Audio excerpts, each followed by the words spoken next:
mais um profeta que nós vamos estudar e poderíamos dizer até, né, sem muito auxílio, que é mais do mesmo, né? É a mesma história que se repete entre livros e livros. Não devemos esquecer que nós estamos falando desses profetas aqui agindo na época dos reis. E nós já vimos reis, né? Percebe que eu falei que nós vimos, não que nós estudamos, né? Então já vimos reis e esses profetas estão atuando nesta época, que é a época da idolatria, a época do abandono ao culto a Deus. Então é por isso que eu estou dizendo aí mais do mesmo, né? Vai se repetir aí todos os problemas que têm sido apresentados aí até agora. E a gente começa ali, né, na identificação, no momento em que esse profeta está atuando, né, qual é a relação aí no tempo, e ele está lá, né, no Jotão, Acás e Ezequias. Lembrando que a gente não estudou, não viu todos os reis, né? Só alguns, os mais proeminentes, porque também são vários, né? E não daria tempo para ter visto todos, né? Ali tem uma lista lá, né? Quais foram os reis de Israel, quais foram os reis de Judá, e aí eu circulei lá em vermelho, aonde o profeta Miqueias estava agindo, né? Capital lá do reino de Israel, Samaria, capital do reino de Judá, Jerusalém, e só que o Miqueias aqui ele fala contra os dois, né? Ele está fazendo um alerta contra esses dois reinados aí. E também, assim como eu disse lá na última aula que eu ministrei, ele não fala aqui especificamente para os reis. Ele engloba a liderança. Eu tinha comentado que tem alguns profetas que se dirigem especificamente para um rei, né? Mas aqui também há uma forte crítica, interessante, não especificamente ao rei e nem especificamente ao povo, mas à liderança. É uma crítica forte quanto àquelas pessoas que tinham como tarefa administrar, dirigir, né, instruir o povo. Então, a crítica aí do profeta é exatamente a essa classe de pessoas, né? Então, ele atuou aí nesse período, né, nesse tempo, e há 3 divisões aí que a gente poderia classificar o livro, né? Há 3 divisões que a gente poderia chamar de importante. Do capítulo 1 ao 3, ele trata de juízo, e ele fala tanto de Samaria como Jerusalém, rei do norte e rei do sul, né? Ele trata aí esses 2 reinos como sendo promíscuo, adultério, questão social, idolatria, uma série de pecados. O 4 e 5, né, como sempre Deus providencia, ele fala da restauração e salvação futuras de Israel. Então, depois dos juízos decretados, é declarado que haverá um tempo onde haverá essa salvação e essa restauração. E aqui ele entra numa coisa interessante, né, que aqui ele fala numa restauração no futuro, né?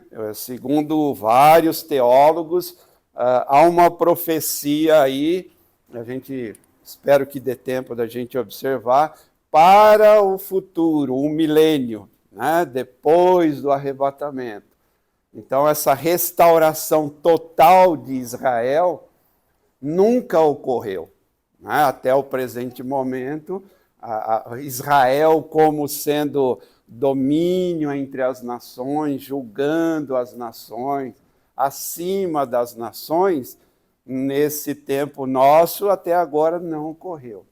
A gente está vendo o que está acontecendo, como que tem gente querendo ainda acabar com Israel, mas é interessante que aqui há uma grande revelação para o futuro. Né? E no 6 e no 7, acusação, arrependimento e perdão. Então a gente vai tentar ficar dentro desses 3 parâmetros aí, né? Porque é o que o tempo nos permite. Bom, o que ele apresenta ali? Né? Eu tenho dito que tem alguns livros, como Isaías, bastante difícil de interpretar, Isaías, Ezequiel, né? Porque eles trabalham com o quê? Metáforas, parábolas, profecias, figuras de linguagem, eles usam linguagens poéticas. Então, isso dificulta um pouco que a gente consiga entender claramente do que está se falando. Por isso aí que eu sempre digo, né, que é importante sim ler a Bíblia, mas a gente tem que se deter para estudar, né, tentar entender aquilo que a gente leu, colocar dentro de um contexto, porque às vezes é difícil, né, às vezes é realmente complicado quando a gente tem profecias, etc. Né? Então, o que a gente tem ali? Né? Qual que é o enfoque aí? Esse profeta também vai denunciar corrupção social, né? Vai denunciar injustiça, vai denunciar idolatria, porque esse era o contexto ali. Esse era o contexto da época e que não agradava a Deus. Então, a proclamação de um julgamento divino não é só a idolatria. A gente fala só como se isso fosse, né? Não é pouca coisa, mas havia muito mais. Né? Não era questão somente da idolatria. Havia corrupção na liderança. Né? Quem leu o livro, quem deu uma olhadinha, vê isso aí declarado. Havia falsos profetas que estavam induzindo o povo ao erro, sacerdotes explorando, cobrando por coisas que eles não deviam cobrar. Então é um conjunto, é uma sociedade destruída. Né? Devido a todo esse comportamento, a esse afastamento de Deus, ao abandono da lei, né? Porque a lei tratava isso, a lei não tinha só preceitos religiosos, ela tinha preceitos éticos, preceitos morais. E o abandono de tudo isso daí acabou arruinando, né, a sociedade da época. Né? E o que ele insiste aqui? Né? Assim como o profeta Amós. Qual é a insistência dele aqui? Qual que é a declaração dele aqui? Que Deus é amor, que a gente deveria agir com humildade, que esse seria o comportamento. Eles faziam as cerimônias deles, entre aspas, aí, de adoração? Faziam. Mas eram as cerimônias corretas? Era a forma correta de adorar a Deus? Não. Por quê? Porque havia corrupção, havia falta de bondade, havia exploração, havia questão de vender serviços que não deveriam ser vendidos, havia venda de pessoas, e tudo isso com a anuência, com o consentimento da liderança e também da liderança religiosa. Então, o profeta está defendendo aí exatamente a questão do amor, da justiça, da humildade, do verdadeiro culto a Deus. Já falei isso aqui, vou continuar repetindo, porque eu sempre digo, o professor não é aquele que ensina coisa nova todo dia, mas que repete o que já foi ensinado. Né? A gente pode sim estar fazendo um culto, um louvor, uma participação achando que estamos adorando verdadeiramente a Deus. Eu não tenho dúvida que provavelmente muitas pessoas humildes daquela época acreditavam que estava tudo correto, né? Mas estavam sendo enganados pela liderança religiosa, pelos sacerdotes, que estavam ensinando de maneira errada o povo. E como consequência, imagina-se, né, que naquela época, quantos sabiam ler e escrever? Era elite, né? Então, era muito mais propensa ao erro, né? Porque aquela pessoa está ali, ele está falando, ele é um mestre da lei, ele conhece a Torá, então ele está certo, vamos fazer aí o que ele está falando. Hoje que a gente tem recurso para enfrentar a falsa liderança, já é difícil, né? Já não é tão comum a gente ver esse enfrentamento contra as falsas lideranças, então imagina na época. Não estou aqui justificando, né? Porque quem quer a verdade encontra a verdade, né? Quando a gente procura, a gente acha. Então, a mensagem de Miqueias, inclusive, vai ter também um conteúdo messiânico, uma famosa passagem aí que vai falar sobre a vinda do Messias. Alguns, devido a essa parte do texto, até tentam enquadrar essa prosperidade futura a partir do Messias. A gente tem várias correntes hoje, aí, alguns que dizem que nós já estamos vivendo no milênio, né?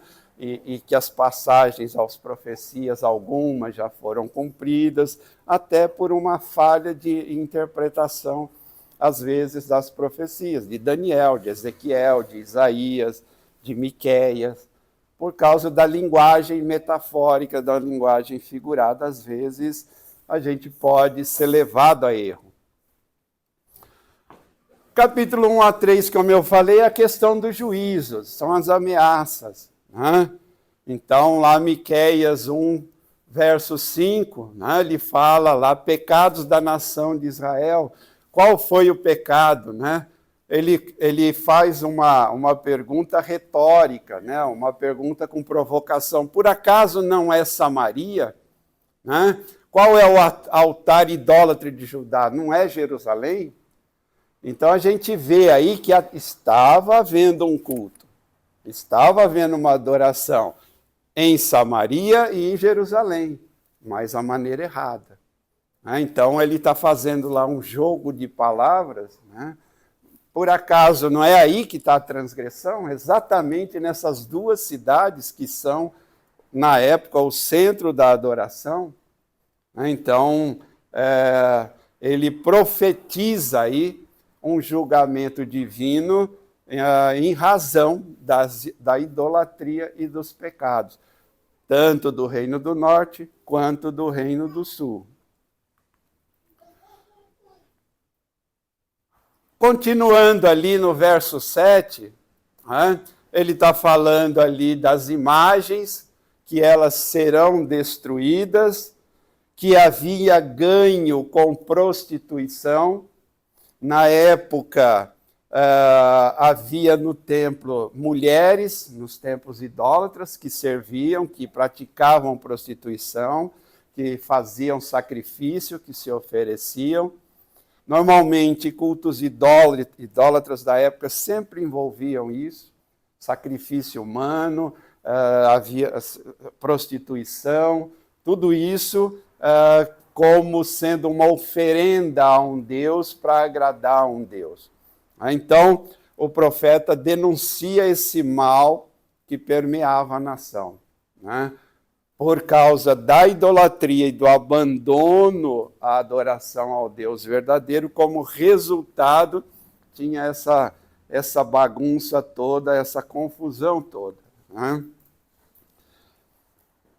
No verso 8 e 9 lá do capítulo 1, a gente tem um lamento, né? O profeta usa uma linguagem poética e faz um lamento, tem lá uma tristeza né, por causa do que estava acontecendo. Né?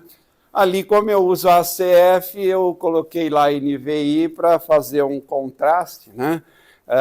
Tem partes da Bíblia que a NVI difere bastante da ACF, então é só para vocês que usam a NVI fazer aí a comparação. Né? O que ele está dizendo ali? Né? Ele está fazendo uma crítica porque os falsos profetas, os falsos líderes, estavam fazendo o quê? Não siga não o que está sendo dito. Né? Não é para dar atenção ao que está sendo dito.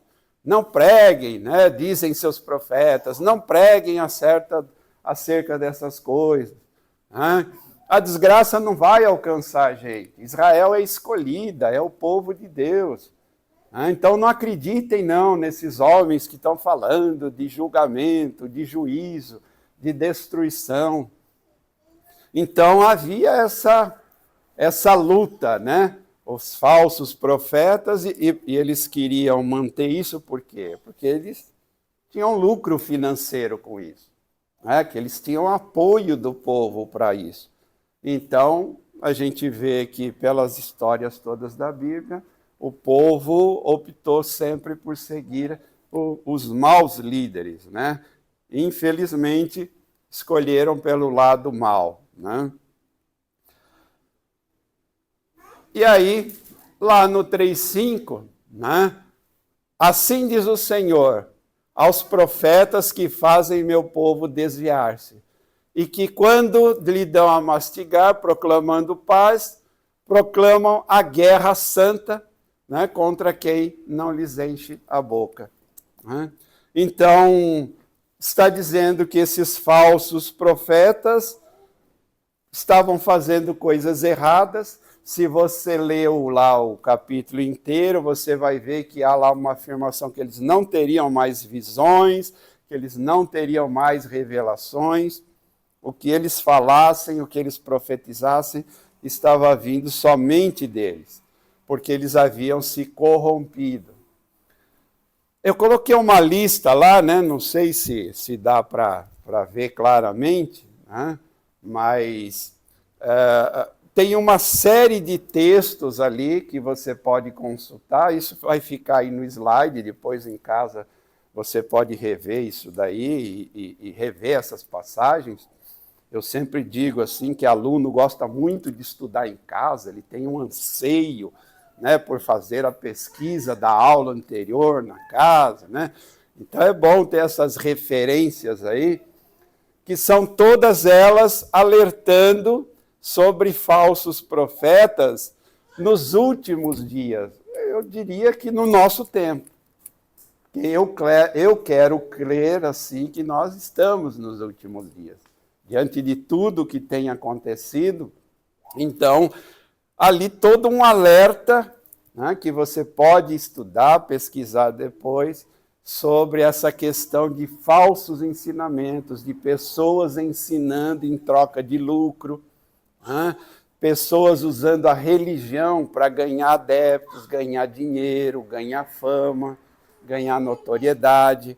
Tudo isso daí na Bíblia, né, que hoje, graças a Deus, a gente tem acesso, a gente pode ler. Na internet você pode ler 5 versões de Bíblia diferentes, sem pagar, e legalmente, importante, né? Legalmente. Você pode comparar textos, versículos, as diferenças de traduções, analisar, e às vezes a gente esquece, né? Às vezes a gente não tem atenção a isso aí. Ainda dentro da questão do juízo, né, lá no verso 11, está falando exatamente da liderança. Né? Os líderes julgam sob suborno, então o julgamento era determinado por quem tinha mais dinheiro, né, ganhava. Sacerdote ensinava visando lucro, profetas adivinhando, profetizando em troca de prata, e ainda por cima, né, e ainda se apoiam no Senhor, dizendo: o Senhor está no meio de nós, nenhuma desgraça nos acontecerá. Olha que interessante, né? Quando a gente pega esse versículo assim e olha assim uns 8 canais da TV aberta, né? Você, poxa, será que eu estou lá no tempo do Miqueias ainda? Né? Porque assim é tão, né, tão gritante, né, a coisa, e arregimentam a quantidade de pessoas que a gente vê, né? Eu não sei se eu já falei aqui, mas infelizmente eu tenho um primo que ele eu vou usar a palavra certa, ele é dono de uma igreja com 6.000 membros, 6.000 pessoas. Mas porque ele ensina, ele prega o que aquelas pessoas querem ouvir. Né? A mensagem dele, infelizmente, é meu primo. Né? E uma igreja grande. E ele costuma dizer, se a sua igreja tem poucas pessoas, é um fracasso. Falar, eu prefiro uma igreja fracassada, se for para a sua mensagem. Né? Mas no final a gente acaba dando a mão, se abraçando e está tudo certo. Opa, pulou 2. Aí a gente vem, que bom, né, com as questões da restauração e salvação futuras. São os capítulos 4 e capítulo 5, onde ele diz, nos últimos dias acontecerá que o monte da casa do Senhor será estabelecido no cume dos montes, e se levantará sobre os outeiros, ou as colinas, né? E a eles afluirão os povos. Então, ele tem aí uma visão profética, e é aí que eu falo que nesses versículos desse capítulo, muitos teólogos, eu concordo com isso, eles afirmam que aí é uma profecia milenar, né? Que até agora isso não aconteceu, mas Israel será novamente o centro do mundo, quando o Messias vai reinar, e é ele que vai determinar os rumos na nossa humanidade da Terra. E isso será ocorrido no milênio, nos 1000 anos do reinado de Cristo, que ele irá reinar sobre Jerusalém. Tem até um texto que diz lá, e vi a cidade santa descendo dos céus, né? Então, o nosso destino não é o céu, é ficar aqui. Calma, não fica triste. É para ficar aqui, mas não vai ser desse jeito. Vai ser sobre o reinado do Messias, um reino de justiça, de equidade, onde quem vai julgar é Jesus. Então será sempre justo, e não como esse sacerdote, né? E normalmente na Bíblia, quando a gente vê as expressões últimos dias, se refere sempre ao final dos tempos, ao milênio, à tribulação. Normalmente é atribuído a esse termo, a esse tempo, né? Porque até hoje ainda não aconteceu isso. Alguns, usando algumas outras passagens bíblicas, afirmam que nós estamos nessa época, né? Mas uma interpretação incorreta. Miqueias, ainda lá no 4:2, ele diz, irão muitas nações e dirão, vinde e subamos ao monte do Senhor e à casa do Deus de Jacó, para que nos ensine os seus caminhos e andemos pelas suas veredas. Porque de Sião sairá a lei, e de Jerusalém a palavra do Senhor. Então, novamente, uma profecia aí milenar, que o Messias vai reinar a partir de Jerusalém, e todos os povos irão para lá, todos os líderes, para ver, julgar, decidir o que deve acontecer com todo o mundo. Então, o monte do Senhor aí se refere ao templo em Jerusalém, que você vai falar, não, mas aí complicou, porque o templo está destruído, e no lugar do templo tem lá os muçulmanos. Calma, isso vai ser resolvido, né? Deus vai resolver isso aí, o templo será reconstruído. Isso é uma prioridade para o cumprimento da profecia. né? Uma delas era Israel voltar a ser uma nação, voltou, está lá, né? Uma outra é a reconstrução do templo, e aí nós teremos aí o cumprimento das profecias, né? A casa de Deus de Jacó, que seria lá Jerusalém. Então, nesse milênio profetizado, aí sim haverá paz, justiça, amor. Isso ainda não ocorreu, porque eu não vejo nada disso no mundo, né? A não ser que eu seja uma pessoa muito pessimista e você muito otimista, né? Bom, ainda dentro lá da restauração, e julgará entre muitos povos e castigará nações poderosas e ímpias. Está dizendo lá que as armas se converterão em instrumentos agrícolas. Eu coloquei ali entre parênteses a palavra resolverá, porque é a tradução da NVI, ela usa resolverá. E aí eu fui pesquisar isso daí direito. Resolver fica naquela de solucionar, de entrar em acordo, né? E a tradução, eu consultei lá 5 ou 6, inclusive o original do hebraico, a tradução correta é castigará, vai punir, né? Então não vai ter um acordo com o pecado. Na minha opinião, resolverá, não caiu bem essa tradução, né? Porque não é isso que o Messias vai fazer, ele realmente vai castigar. É que há uma tendência de novas versões da Bíblia a amenizar algumas coisas, né? A palavra pecado é chato, né? Não está em moda muito isso, né? Tratar pecado, juízo, julgamento. Então há uma tendência aí. Esses dias eu queria dar uma olhada numa Bíblia. Alguém já ouviu falar a Bíblia, A Mensagem, do Eugene Peterson? E eu queria dar uma olhada nessa Bíblia, né? E aí o pastor tinha, aí eu comentei com ele, ele me emprestou, né? Mas já vou devolver, porque é uma coisa horrorosa, né? É uma coisa horrorosa. Não leia, ou leia para saber o que não presta, né? Essa Bíblia, A Mensagem aí, traduziu assim, deu uma... É uma Bíblia light, né? Se você quer ter uma vida mais light, menos Deus, troca a sua tradução pela Mensagem, né? Então há uma tendência em algumas versões da Bíblia. A gente tem que tomar cuidado com isso, né? Não sou eu que estou falando, mas eu já ouvi de irmãos aqui que têm conhecimento que a nova NVI ficou boa, com perdão da palavra, para jogar no lixo, né? E, lamentavelmente, tem líderes, tem gente famosa na internet que apoia essa nova NVI.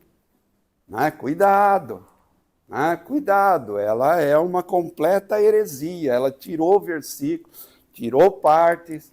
Eu ainda não peguei, quero pegar e comparar eu mesmo, né? Por enquanto eu estou transmitindo aqui o que me falaram, gente aí do meio, teólogos, pastores, estão até discutindo, mas a gente já usa a NVI, vamos continuar usando essa nova versão? Né? Eu acho que a gente tem que tomar cuidado, né? Porque a coisa não vem de repente, ela vem preparando a gente para quando cair o errado, a gente aceitar tranquilamente. Então, por isso esse parênteses aí a gente tem que tomar cuidado, o que vai acontecer é realmente castigo, juízo para nações e para pessoas que não seguiram aí os ensinamentos. Então a gente tem que ter esse cuidado aí na hora que a gente vai dar uma lida, prestar atenção.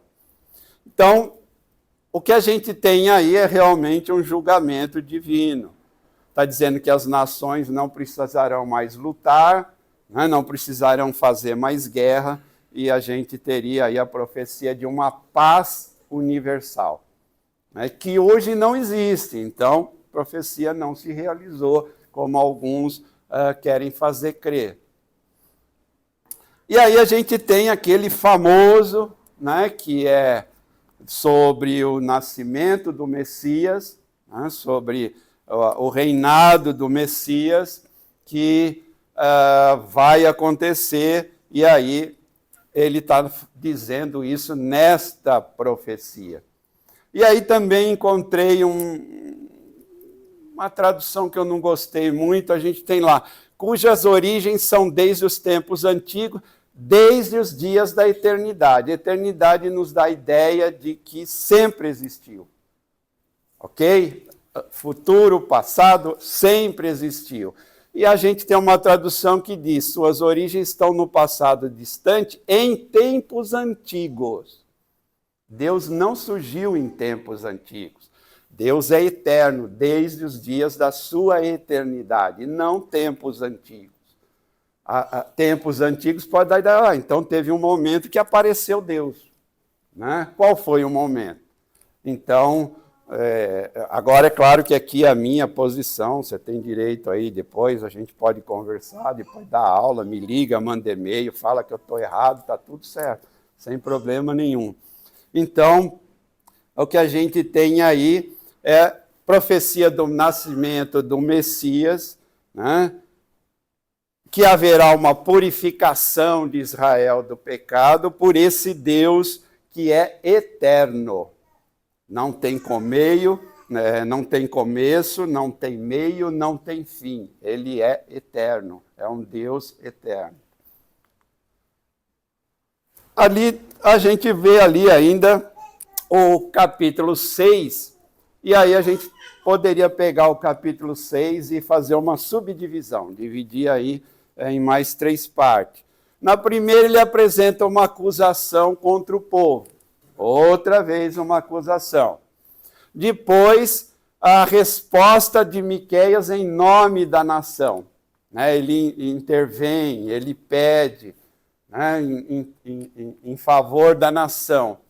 E depois o julgamento de Deus por causa do pecado de Israel. Então a gente tem uma acusação no livro e aí um capítulo destacando essa acusação. Na verdade, ele serve como um resumo. Para mim, isso é um resumo do que já foi visto aí nos outros capítulos. 1, 2, 3, 4 e 5. A gente tem um resumão aí no 6, como, não estou dizendo que tem que ser isso, mas como se a gente lesse só o 6, já entendeu tudo que trata o livro. Já teve uma noção do que acontece. Na primeira parte, Deus convoca testemunhas para ouvirem a acusação contra o povo. Se você leu lá, eu não coloquei todos os versículos aí, não tem como, né? Mas a gente lê lá uma convocação, como se Deus estivesse lá dialogando e dizendo, apresentem para mim as suas testemunhas, que vocês não estão errados, que vocês estão fazendo tudo certo. Ele lembra da bondade que ele libertou do Egito, né? Percebe que sempre há essa lembrança da libertação do Egito, um fato bem marcante. Na segunda parte, o Miqueias responde em nome do povo. Todas essas perguntas Deus está fazendo para Miqueias, que está assumindo na primeira parte o papel de uma testemunha. Na segunda parte, ele responde a essas acusações de Deus. Só que ele responde não se defendendo. Se você vê lá, ele vai admitir a culpa, ele reconhece. É como se tivesse um réu perante o juiz, não fala, eu matei mesmo, eu fiz o que era errado. Então ele se apresenta como uma testemunha, mas uma testemunha de acusação. Ele afirma novamente ali em parte do capítulo 6 que Deus não quer só sacrifício, que não interessa para Deus só o sacrifício, mas uma mudança de coração. E na terceira parte, desse capítulo 6, aí Deus pediu testemunho. A testemunha se manifestou culpada. Então, Deus, juiz, apresenta o que virá sobre o povo por causa desse pecado. Então, Deus acusa o povo de se desviar do seu caminho. Eles acumulavam há uma parte lá que fala que eles acumulavam riquezas de maneira injusta, enganavam os outros, fazia negociação errada, usava balança fraudulenta para enganar, para aumentar seus lucros. Tudo isso daí está no capítulo 6, né? Que você em casa vai voltar e ler de novo tudo isso aí para ver se é isso mesmo que eu falei. Né? E depois, durante a semana, vai me falar comigo, olha, eu acho isso, eu acho. Aliás, não, eu acho não, eu detesto, eu acho. Tem que falar onde está. Né? Quando eu dava aula lá na Esperança, a gente tinha um pouco mais de tempo, né? A gente estudava um livro em um ano, e aí dava tempo de argumentações, das pessoas participarem. Então, quando as pessoas falavam assim, irmão Edson, eu acho... Parou, pode parar. Eu não quero saber o que você acha, eu quero saber o que a Bíblia diz. Se você não sabe onde está, não continue. E aí, irmão, mas agora de cabeça eu não sei. Eu falei, então procura, depois a gente conversa. Né? Porque assim como os profetas faziam, o que eles falavam? Assim diz o Senhor. Né? Então eu creio que a gente sempre tem que tratar uma argumentação desta maneira. Eu acho isso, eu acho não. Na Bíblia, no capítulo, no livro, está escrito. Ou então, se é como eu, que a memória já está falhando, não lembra mais onde leu, eu falo, eu li, eu não lembro onde está, mas eu li e depois eu te falo onde está. Então é assim que a gente tem que agir aí. Né? Lá no capítulo 7, né, eu coloquei aí alguns versículos que eu achei assim, bastante interessante, pelo tom das acusações, né? Eu falei, nossa, isso aí se a gente falasse isso que está dito hoje aí na igreja, eu acho que a gente talvez ia para a assembleia para ser desligado, né? O que ele fala lá, né? Ele diz, já apareceu da terra o homem piedoso, não há entre os homens um que seja justo. Que isso, irmão? Calma aí. Né? Aí ele diz, todos armam ciladas para sangue, as suas mãos não fazem diligentemente o mal. Fazem, desculpa. O grande fala da corrupção da sua alma, e assim todos eles tecem o mal. E olha ali o que vem depois. O melhor deles é como um espinho. Não creiais no amigo. Olha essa daí, né? Não confieis no vosso guia. Por quê? O filho despreza o pai. A filha se levanta contra sua mãe. E a nora contra a sua sogra. Esse aí não acontece não, esse aí devia sair fora. Os inimigos do homem são os da sua própria casa. Olha aí que revelação nesse versículo aí, né? Mas isso aí era só no tempo do Miqueias, não se assuste. Hoje a gente resolveu tudo isso, não acontece mais. Não é verdade? Poxa, quase, né? Quase. Então, esse texto é uma tristeza do profeta revelando o pecado, né, daquela época. Né? Então, descreve aí líderes, pessoas e famílias fazendo coisas não muito legais. Né? E aí, lá na última parte, lá, ele alerta, né, ele relembra, traz a promessa de Deus à tona, que Deus é um Deus milagroso, que Deus já libertou o seu povo uma vez e que Deus vai, sim, restaurar Israel novamente. Então esse como eu gosto de falar, é um resumo resumido do resumo que já estava resumido do livro, né, de Miqueias, porque a gente não tem assim tanto tempo para entrar profundamente. É melhor analisar, porque se você diz que é dele e não vive como ele, não segue os mandamentos dele, alguma coisa está errada. Então é algo que a gente é confrontado aí através de Miqueias. Assim como Israel esperava o cumprimento da profecia do nascimento do Messias, nós também temos uma promessa, que é a segunda vinda. É essa a minha esperança. Eu não tenho esperança que ninguém aqui vá resolver, vá trazer paz. Aliás, vai ter um que vai trazer paz, né? Mas vai ser enganação. E muitos vão seguir a eles. Eu acho que já está preparado o ambiente. Qualquer líder cheio de boa vontade que apoie Israel e cristão está pronto a ser seguido pelos cristãos.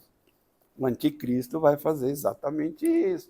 E ele vai enganar muitos. Cuidado. Tem alerta sobre isso na Bíblia inteira.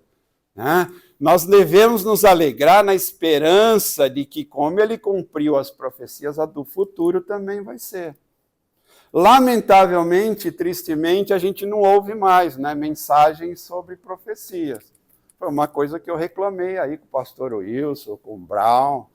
Poxa, cadê as mensagens nos alegrando sobre os fins dos tempos? O que vai acontecer? Não estou falando para teologia, um milênio é aqui, é agora. Não estou falando disso. Estou falando da esperança. Olha, vai vir, vai acontecer. Nós vamos reinar com Cristo, vai ter justiça, vai ter...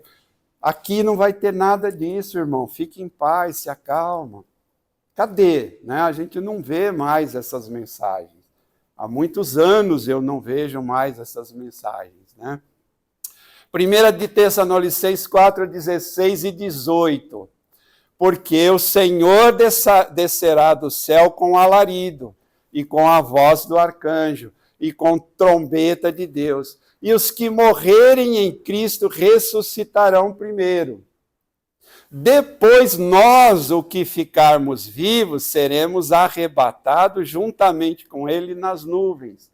E encontraremos o Senhor nos ares. E assim estaremos sempre com o Senhor. Portanto, consolai-vos uns aos outros com essas palavras. Olha que bonito. Quando eu me converti lá com 10, 11 anos, que eu li isso daí, eu falei, nossa, podia ser já amanhã o arrebatamento.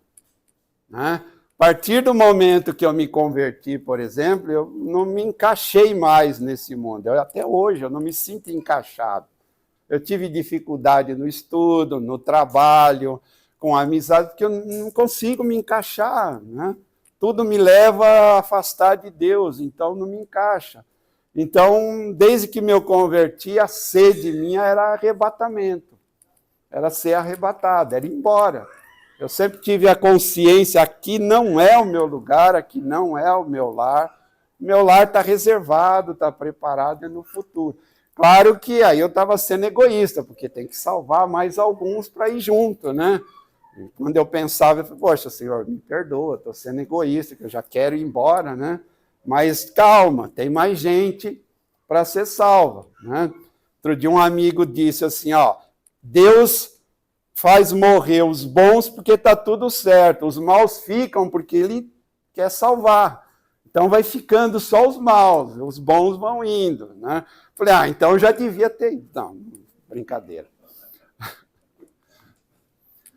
Nesse mundo tumultuado, nós precisamos manter nossos olhos fixos em Jesus. Isso que é o importante.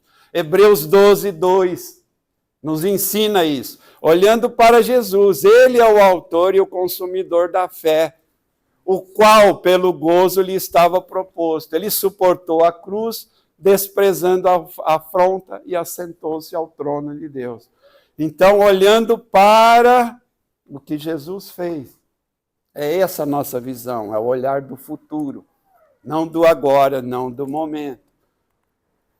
Miqueias 7, a gente vê a confiança de Miqueias na promessa de Deus. Se você ler lá o capítulo 7 inteiro, ele vai nos lembrar que em Cristo nós temos a esperança de ter essa vida transformada. Lá no verso 7 ele fala, eu olharei para o Senhor, esperarei no Deus da minha salvação, o meu Deus me ouvirá.